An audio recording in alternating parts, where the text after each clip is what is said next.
saudara sekalian, hari ini kita merayakan Misa Kamis Putih. Tuhan Allah telah memanggil kita semua untuk berkumpul di sini pada petang ini, supaya kita dapat berseru kepada Tuhan dengan berkata-kata. Kita harus bangga akan salib Tuhan kita, Yesus Kristus, pohon keselamatan, kehidupan, dan kebangkitan kita, sumber penebusan dan pembebasan kita. Saudara-saudara sekalian, marilah kita semua bangkit berdiri dan memulakan perayaan Misa Kudus kita dengan menyambut kedatangan Tuhan Yesus dengan lagu pembukaan, Sumber Kehidupan.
Dalam nama Bapa, Putra, dan Roh Kudus. Amin. Tuhan bersamamu Dan bersama rohmu. Saudara-saudari, marilah mengakui dosa-dosa kita supaya kita layak merayakan misteri suci ini.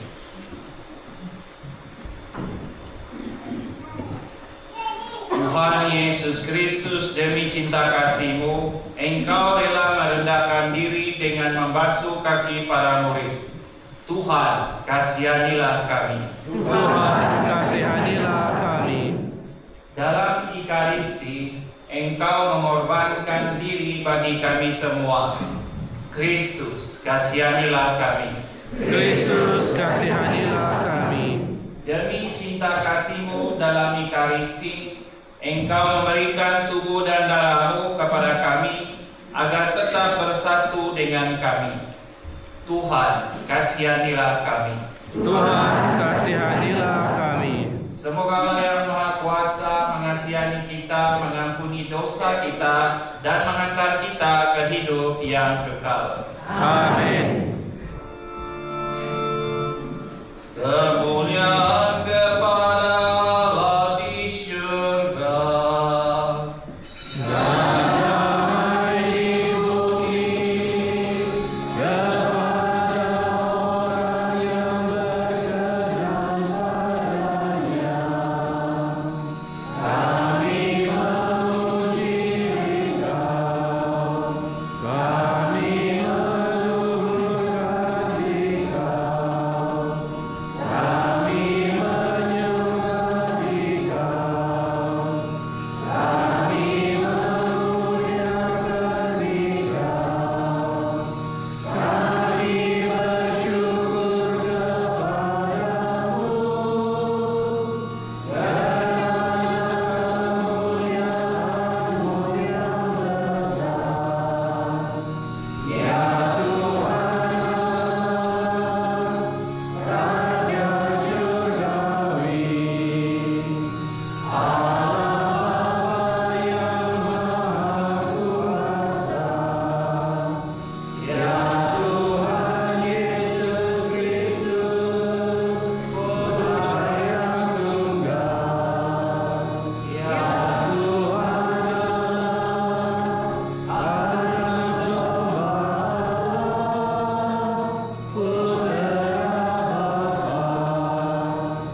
Marilah berdoa. Ya Allah, dalam perjamuan malam yang amat kudus ini, Putra Tunggal-Mu menyerahkan dirinya kepada kematian, mempercayakan kepada gereja korban yang baru dan kekal, serta perjamuan cinta kasih-Nya. Semoga kami yang merayakan perjamuan malam ini menimba kepenuhan kasih dan hidup dari misteri yang luhur dan agung ini. Dengan perantaraan Yesus Kristus, Putra-Mu Tuhan kami, yang bersama dengan Dikau dalam persatuan Roh Kudus, hidup dan berkuasa Allah sepanjang segala masa. Amin.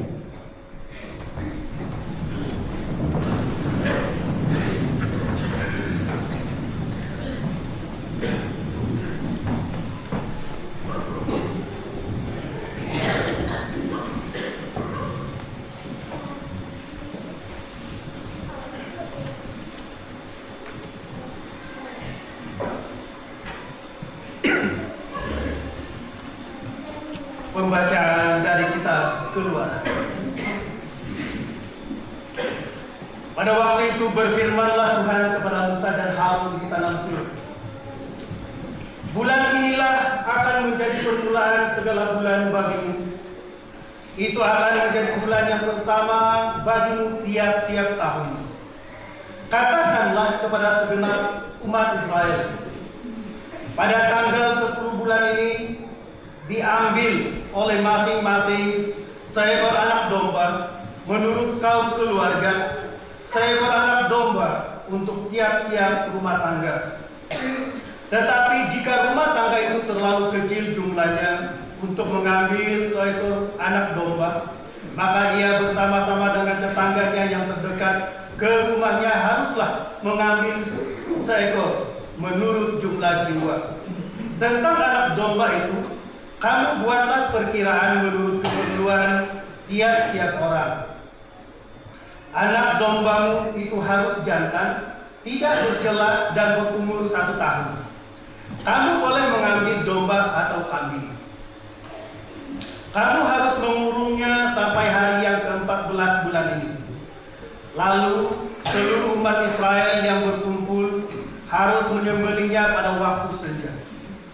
Kemudian dari darahnya haruslah diambil sedikit dan dibubuhkan pada kedua tiang pintu dan pada ambang atas, pada rumah-rumah di mana orang memakannya. Dagingnya harus dimakan mereka pada malam itu juga. Yang dipanggang mereka harus makan dengan roti yang tidak beragi berserta sayur pahit. Dan beginilah kamu memakannya. Pinggangmu berikat, kasut pada kakimu, dan tongkat di tanganmu. Buru-burulah kamu memakannya. Itulah Paskah bagi Tuhan. Sebab pada malam ini aku akan menjalani tanah Mesir, dan semua anak sulung dari anak manusia sampai anak binatang akan kubunuh, dan kepada semua Allah di Mesir akan kujatuhkan hukuman. Akulah Tuhan. Dan darah itu menjadi tanda bagimu pada rumah-rumah di mana kamu tinggal.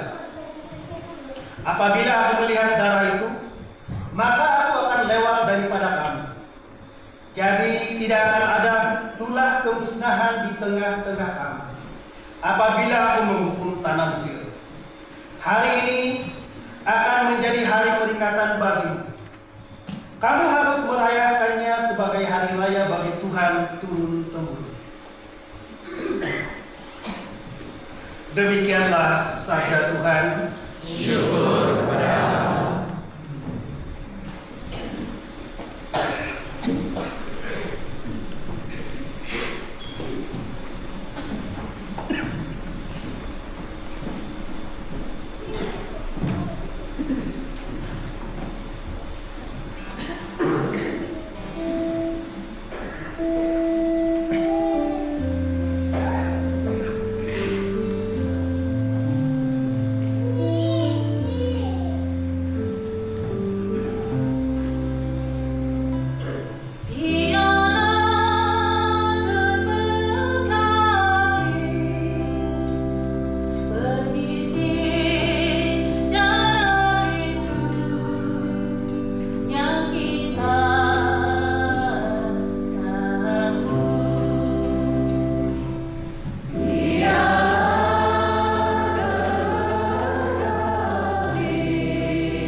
Setiap kali kamu makan dan minum, kamu mewartakan wafat Tuhan.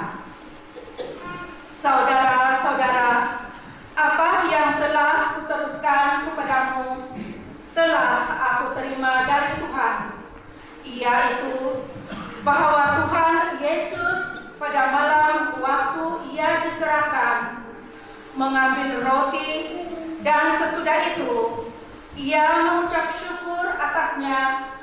Ia memecah-mecahkannya dan berkata, "Inilah tubuhku yang diserahkan bagimu. Perbuatlah ini menjadi peringatan akan aku." Demikian juga Ia mengambil cawan sesudah makan, lalu berkata, "Cawan ini adalah perjanjian baru yang dimeteraikan oleh darahku. Perbuatlah ini setiap kali kamu meminumnya menjadi peringatan akan aku. Sebab setiap kali kamu makan roti ini dan minum cawan ini, kamu memberitakan kematian Tuhan sampai Ia datang." Demikianlah sabda Tuhan. Syukur kepada Allah.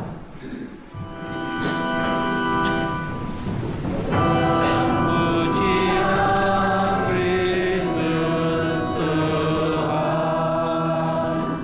Raja mulia yang kekal. Aku memberikan perintah baru kepada kamu, yaitu supaya kamu saling mengasihi, sama seperti aku telah mengasihimu. Demikian pula kamu harus saling mengasihi. Terpujilah Kristus Tuhan, Raja mulia yang kekal.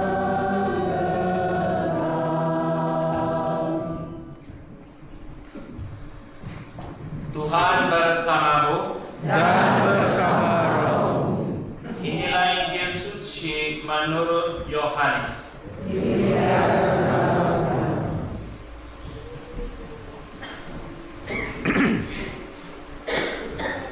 Sebelum hari raya Paskah mulai, Yesus telah tahu bahwa saatnya sudah tiba untuk pergi dari dunia ini kepada Bapa.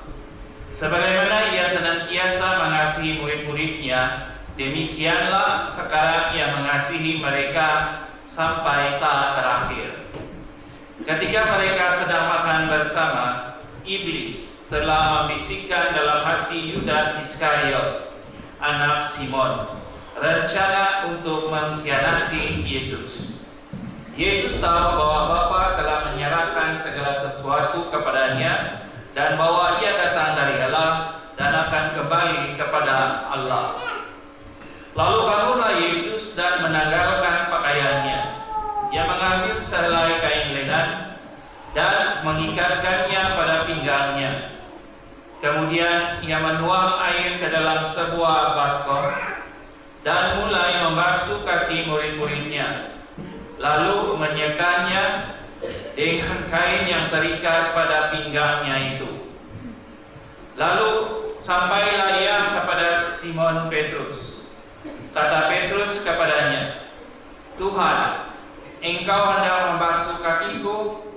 Jawab Yesus kepadanya, "Apa yang aku lakukan, engkau tidak mengerti sekarang, tetapi engkau akan memahaminya kelak." Kata Petrus kepadanya, "Selama-lamanya engkau tidak akan membasuh kakiku." Jawab Yesus, "Jika aku tidak membasuh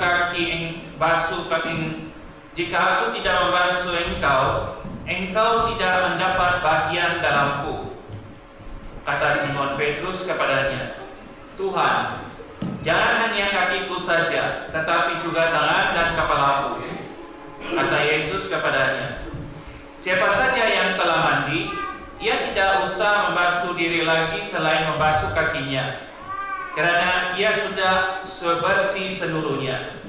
Kamu pun sudah bersih, hanya tidak semua. Yesus tahu siapa yang akan menyerahkan dia. Karena itu ia berkata, tidak semua kamu bersih. Sesudah membasuh kaki mereka, Yesus mengenakan pakaiannya dan kembali ke tempatnya. Lalu ia berkata kepada mereka, mengertikah kamu apa yang telah kulakukan kepadamu? Kamu menyebut aku guru dan Tuhan, dan katamu itu tepat. Sebab memang akulah guru dan Tuhan. Jadi, jika aku Tuhan dan gurumu membasuh kakimu, maka kamu pun wajib saling membasuh kaki. Sebab aku telah memberikan suatu teladan kepadamu, supaya kamu juga melakukan seperti yang telah aku lakukan kepadamu.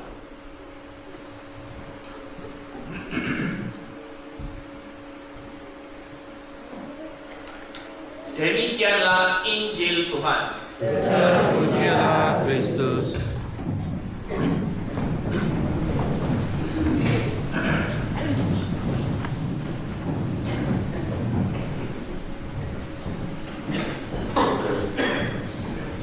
Shalom, selamat petang, selamat datang saudara-saudari dalam perayaan kita pada hari ini, yaitu perayaan kita perjamuan akhir Yesus, perjamuan Tuhan terakhir Yesus Kristus dengan muridnya dan bagi kita dalam Ekaristi ini. So, kita sudah melalui 40 hari di masa pertobatan kita untuk sampai kepada kepada kemuncak ini, untuk sampai kepada tujuan pertobatan kita, untuk sampai kepada hari ini, dan bukan saja hari ini tetapi 3 hari suci ini, Triduum Paskah, 3 hari yang sangat suci di dalam di seluruh sepanjang tahun dan di dalam kehidupan manusia. So, apa yang telah kita lakukan selama 40 hari ini dan sampai kepada tahap ini, sampai kepada kemuncak ini adalah sesuatu yang sangat indah bagi kita, karena sememangnya apakah tujuan dia sebenarnya kita bertobat?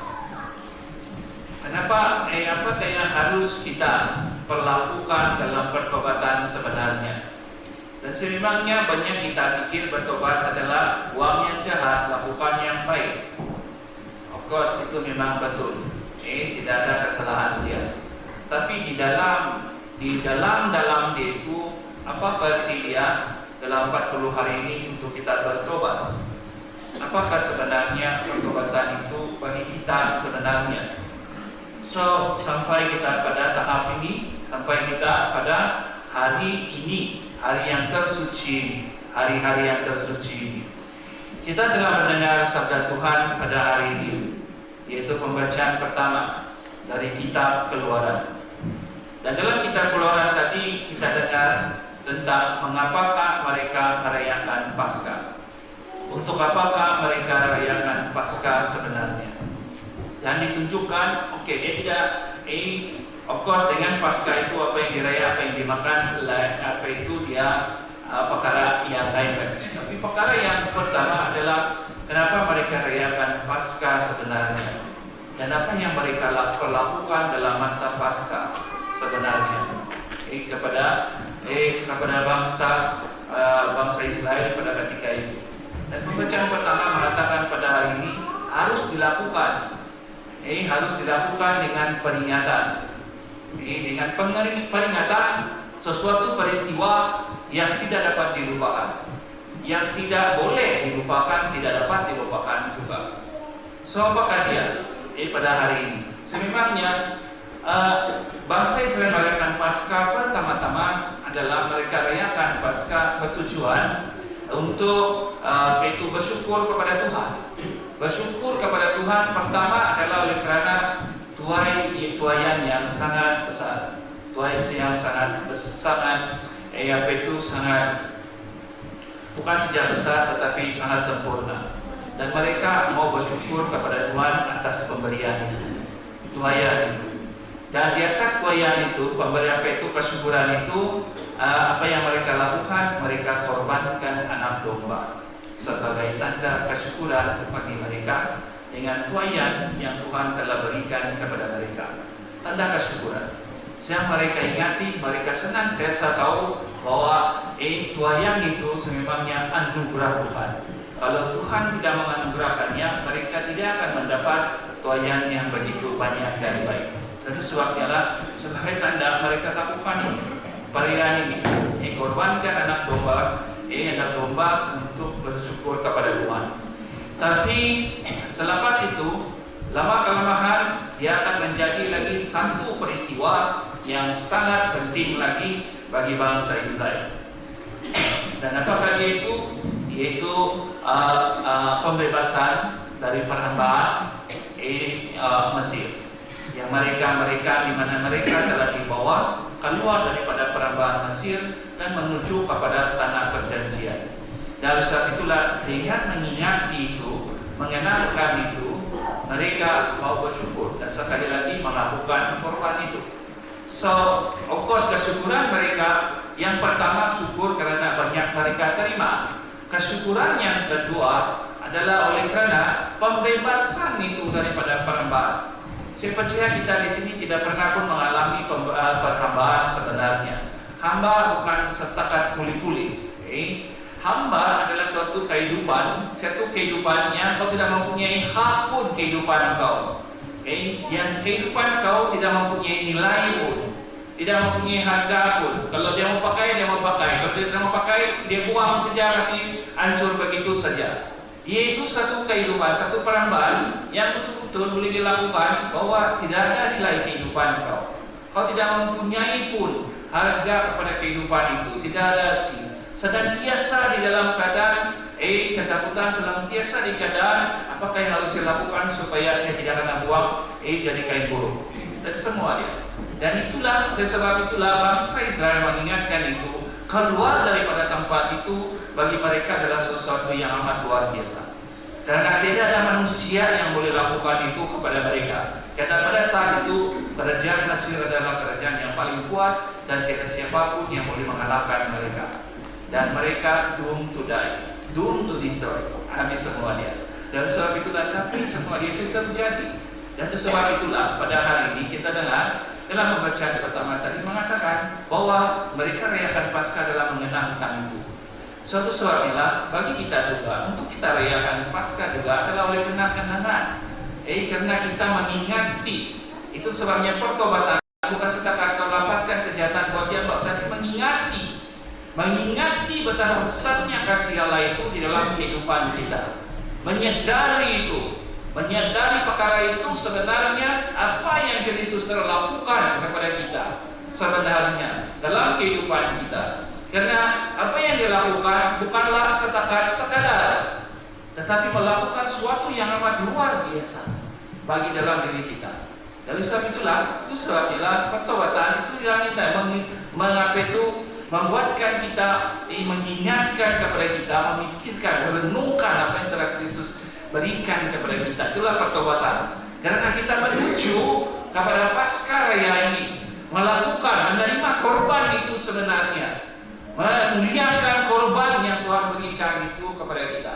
Karena kalau itu kita tidak sadar, ianya akan menjadi bagi kita Paskah saja. Dan sebab itulah pada hari ini dalam sabda Tuhan pertama mengatakan begitu. Dan pembacaan kedua juga dalam pembacaan kedua juga dari surat Rasul Paulus mengatakan juga apa yang berlaku pada malam Paskah itu sebenarnya. Apa yang berlaku? Dia bukan berlaku sesuatu yang begitu-begitu saja, tetapi terberlaku satu peristiwa yang sangat luar biasa. Satu peristiwa yang kau tidak dapat bayangkan, tidak dapat bayangkan, gambarkan perkara tersebut, tapi boleh terjadi, berlaku, dan hanya berlaku adalah untuk kita semua. Dan dia bukan berlaku untuk itu saja, malahan dia katakan,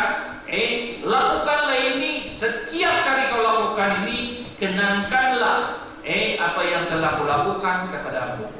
Dan itulah Ekaristi yang kita rayakan sebenarnya. Apabila kepada mengatakan pada hari ini darah Kristus, lakukanlah ini sebagai kenangan akan daku, yang mengenangkan apa yang Kristus telah lakukan kepada kita. Dan apakah yang Kristus telah lakukan kepada kita sebenarnya? Kalau kita lihat dalam pembacaan Injil, sebelum Kristus sampai kepada malam perjamuan terakhir ini, Kristus telah melakukan banyak mujizat di dalam kehidupan dia kepada orang semua. Dan semua mujizat, kita tahu apa artinya mujizat. Mujizat artinya adalah kau tidak boleh lakukan, tetapi terjadi, berlaku perkara tersebut. Dan sebabnya dia bukan tindakan manusia, bukan magik. Mujizat bukan magik. Mujizat adalah sesuatu yang berlaku, sesuatu yang kau tidak mempunyai keupayaan untuk melakukan dia itu, tetapi dengan berkat Tuhan, dengan Allah, tidak ada yang mustahil. Dan itu yang kita selalu lakukan, banyak mujizat. Sebenarnya dia bukan lakukan itu hanya untuk main-main dengan mereka. Dia lakukan banyak mujizat hanya untuk memperlihatkan kepada manusia untuk lihat apa arti mujizat itu sebenarnya. Tapi kalau kita tengok dia semua dia yang melakukan mujizat, orang hanya terima dia oleh kerana dia dapat kebaikan. Tetapi dia tidak dapat lihat bahwa bagaimanakah mujizat itu berlaku sebenarnya.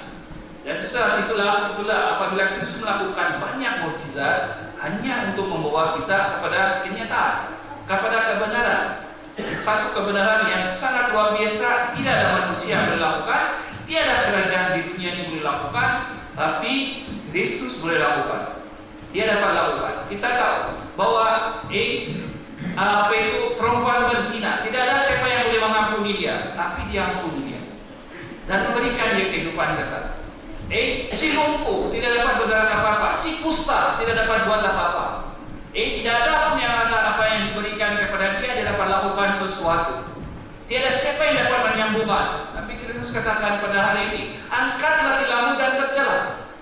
Dan si kusta pada hari ini dia katakan, pergilah, pergilah kau berjumpa dengan iman. Dalam perjalanan semuanya menjadi sembuh. Tiada siapa yang dapat lakukan itu. Tapi semua itu bukan setakat kepada kesembuhan, tetapi semua itu dilakukan untuk melihat, untuk kita menjemput kita melihat, kenapa mukjizat itu boleh berlaku? Bagaimana? Karena mukjizat itu bukan berlaku karena Kristus mempunyai kuasa, jadi dia itu satu-satu dia melakukan semua di sini. So all the mukjizat Kristus lakukan. Jadi senantiasa ada satu perkara yang kita tidak sedar. Kenapa itu berlaku sebenarnya? Adalah suatu perkara yang Kristus telah lakukan hanya untuk memperlihatkan kepada kita. Setiap kali dia melakukan mukjizat, setiap kali itulah dia memberikan kehidupan. Setiap kali. Contoh dia waktu dia kasih ampun itu dosa seorang perempuan berzina. Dia bilang saya pun tidak ampuni kau. Orang meramai boleh juga membatukan dia karena mempertahankan si penzina. Dan dia apa yang dia lakukan? Dia letakkan kehidupan dia di hadapan perempuan berzina itu. Kalau perempuan berzina itu memang dialah yang pertama yang akan dilempari batu juga. Semua dia diletakkan kehidupan dia di hadapan setiap mukjizat yang dilakukan. Membangkitkan Lazarus.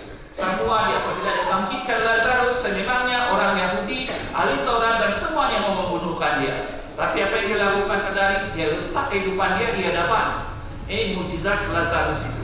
Karena dia tahu kalau orang membunuhkan dia yang harus dibunuh, dia yang harus dikorbankan. Dan semua dia lakukan semua dia itu meletakkan kehidupan dia. Akhirnya murid dia tidak paham kenapakah dia lakukan, apakah semua dia itu.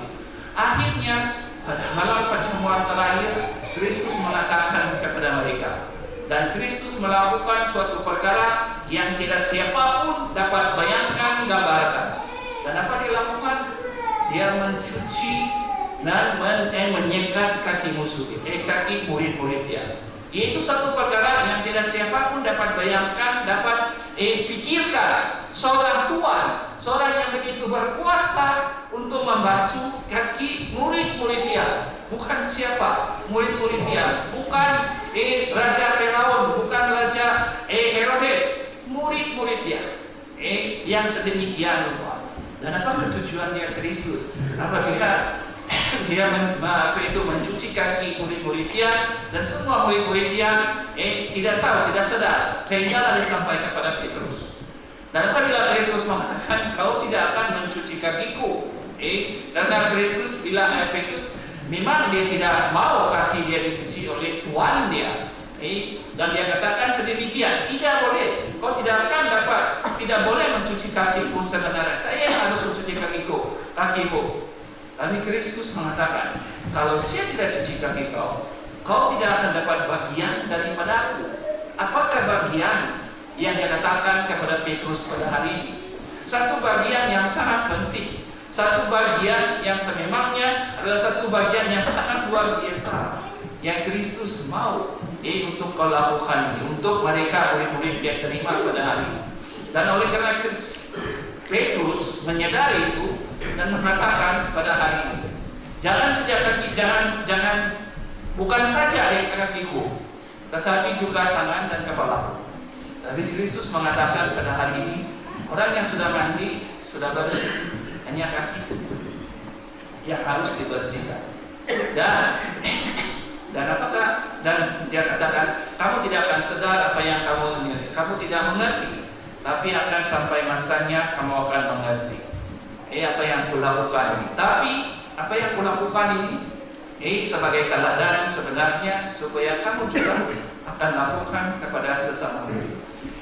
Dan apakah tujuan Kristus menyapu melapkan kaki murid dia pada hari ini? Macam yang saya katakan tadi, tidak ada siapa yang dapat melakukan semua itu. Itu adalah mukjizat terakhir yang Kristus lakukan kepada murid dia dengan memberikan satu teladan.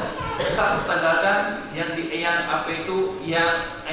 satu teladan yang membuat tindakan cinta kasih itu dinyatakan. Dan itu sebabnya apabila dia pergi mencuci kaki dia pada hari ini, karena tidak ada raja yang boleh mencium kaki hambanya, adalah satu insult sebenarnya untuk melakukan itu. Tapi Kristus melakukan dia itu sebenarnya kepada murid-muridnya. Apa tujuan dia pada hari ini sebenarnya? Tujuan dia sebenarnya adalah supaya murid-murid dia itu dibersihkan daripada segala-galanya. Itu sebabnya Kristus katakan pada hari ini, orang yang sudah mandi tidak perlu dibersihkan, tapi harus dicuci kaki. Karena kita tahu di dalam manusia ini, apa yang Kristus mau lakukan pada hari ini kepada murid-murid dia, kepada kita semua pada hari ini, pada malam pasca perjamuan akhir ini, adalah dia datang kepada kedalaman kehidupan. Kita tahu Kristus datang sebagai penebus kita, tapi kita hanya tahu bahwa dia datang menjadi juru selamat dan penebus kita. Tapi kita tidak tahu sejauh manakah dia pergi, sejauh manakah dia pergi untuk menebus kita, sejauh manakah dia pergi untuk menyelamatkan kita, yaitu sejauh kehidupan kita, di dalam akar tumbi kehidupan kita, yaitu kehidupan dosa kita. Sedalam itulah dia mau pergi untuk menebus kita, menyelamatkan kita. Itu yang dia katakan. Itu sebabnya sebelum dia mengatakan murid-murid dia akan cium kaki dia dulu, membersihkan kaki dia daripada akar dosa mereka, agar mereka dapat menunjukkan kasih Allah yang sebenarnya kepada mereka. Dan sebabnya apabila dia pergi cium kaki dia itu, bagi kita pada hari ini, of course bagi kita senang sejak kau pergi mandi cuci kaki kau sejak begitu. Kenapa kau cuci kaki kau sebenarnya? Karena kaki kau, kalau kaki kau kotor, memang kau rasa badan kau segalanya kotor. Karena kaki adalah akar tempat di mana kita berdiri. Dan itu sebabnya Kristus bilang tidak payah kau punya kaki, tangan kau, kepala kau, kaki kau. Karena kaki adalah akar kepada segalanya, kepada setiap kita, apapun dosa yang kita lakukan, kakilah yang maju dahulu sebenarnya. Dan itu sebabnya dia katakan di sandala yang harus dibersihkan dahulu, bukan sekadar, tetapi dibersihkan daripada akar dia, akar kepada dosa itu, supaya kalau dia sudah bersih, barulah kamu dapat contohi teladan yang dia telah berikan, yang dia berikan kepada mereka. Dan ini juga Kristus berikan kepada kita. Itu sebabnya pada hari ini babak kedua yang sangat penting selain daripada Kristus memberikan perjamuan akhir kepada murid-murid dia dan mengatakan kenangkanlah aku dengan melakukan ini, yaitu tanda korban Kristus, tanda cinta kasih Allah. Kristus adalah korban Paskah itu. Dan yang kedua adalah untuk melayani, untuk mengasihi. Karena Ekaristi itu tanpa melayani, tanpa mengampuni, tanpa mengasihi, tidak mempunyai dia punya kehubungan. Karena Ekaristi berhubung dengan mengasihi, mengampuni, dan melayani. Dan itu sebabnya Kristus melakukan dua perkara itu kepada kita semua, dan dilakukan ini sebagai teladan bagi kita semua. Itu sebabnya setiap kali pada merayakan Misa Kudus, akhirnya apabila Pater mengatakan angkat darah Kristus itu, dan akhir perkataan dari memuji Tuhan, lakukanlah ini sebagai kenangan akan daku. Kristus bukan katakan kepada padri itu saja, dia katakan kepada semua kita pada hari ini sebenarnya. Lakukanlah ini. Apa artinya? Roti itu adalah tubuh dia, darah itu, anggur itu adalah darah dia yang diberikan atas dasar cinta kasih. Mau melayani bukan untuk dilayani, mau menyelamatkan kepada kita semua. Dan ini yang Kristus lakukan. Ini yang Kristus mau lakukan kepada kita. Ini yang dia tunjukkan kepada muridnya. Kamu belum tahu, belum mengerti, dia katakan, karena Kristus belum lagi menuju kepada kesengsaraan dia disalib, baru perjamuan terakhir. Dan inilah bagi kita perjamuan akhir ini menunjukkan kepada kita yang Kristus katakan tentang kasih, pelayanan, melayani, mengasihi, dia satu sama lain dan kepada Allah, dan dia akan tunjukkan itu bagaimanakah dia akan laksanakan itu, bagaimanakah dia akan penuhi itu di dalam kehidupan dia menjadi anak domba yang dikorbankan untuk memenuhi apa yang dia katakan dia rayakan pada hari ini kepada kita semua. Dengan itu mari kita bersyukur dan berterima kasih kepada Tuhan pada hari ini, karena kita tahu juga hari ini adalah hari yang permulaan, dan kita akan meneruskan kita punya perayaan ini selama 3 hari suci ini, yaitu satu perayaan yang sangat besar, dan mari kita laksanakan dia dengan sesungguhnya. Sebentar lagi kita akan ada upacara pencucian pembasuhan kaki, seperti yang pada katakan tadi, pembasuhan kaki apakah artinya Kristus mau membasuh kaki murid dia supaya sebagai teladan untuk mengasihi, melayani satu sama yang lain. Tapi itu juga pada jemput kepada kita semua pada hari ini. Ketika kaki-kaki itu dibasuh, kita itu bukan bilang gambarkan, bayangkan, tetapi kita renungkan juga bahwa Kristus sedang membasuh kaki kita. Dan yang paling penting, adakah mau kaki kau dibasuh atau tidak? Karena kalau kau bilang tidak, Kristus bilang kau tidak akan dapat bagian dari aku. Dan itu sebabnya apabila kita pada mencuci kaki itu, kamu juga renungkan bahwa Kristus sedang mencuci kaki kamu pada hari ini. Dan berikanlah kaki kamu untuk dicuci. Artinya berikanlah kehidupan kamu menjadi bagian apa yang Kristus janjikan kepada kita semua.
Silakan berdiri.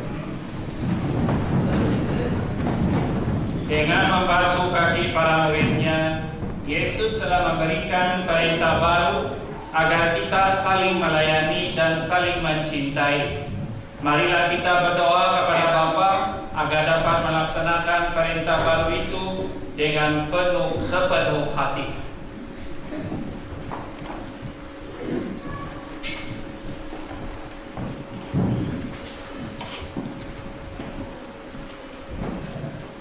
Bagi istri Paus, para uskup dan para padri,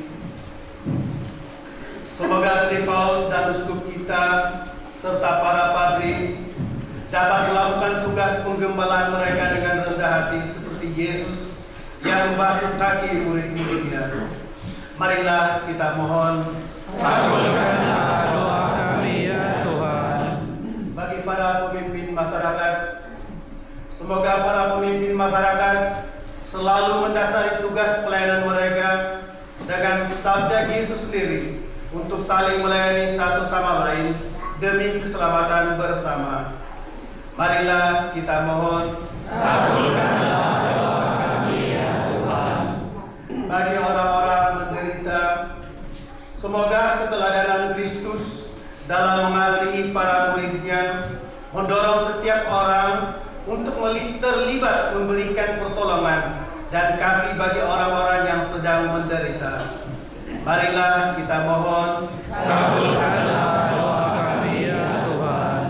Bagi kita di sekitar altar ini, semoga pada hari ini kita semua memperbaharui niat untuk saling mengasihi dan bekerja sama dalam keluarga kita masing-masing, sehingga nilai hidup Kristiani keluarga kita terpancar pula dalam kehidupan bermasyarakat. Marilah kita mohon. Kabulkanlah doa kami ya Tuhan. Ya Allah Bapa yang Maha Pengasih, dengarkanlah permohonan kami. Semoga kami belajar, bersabar, dan rela berkorban bagi sesama seperti Yesus Kristus. Sebab Dialah Tuhan pengantara kami. Amin. Amin.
kita serta seluruh umat Allah yang kudus.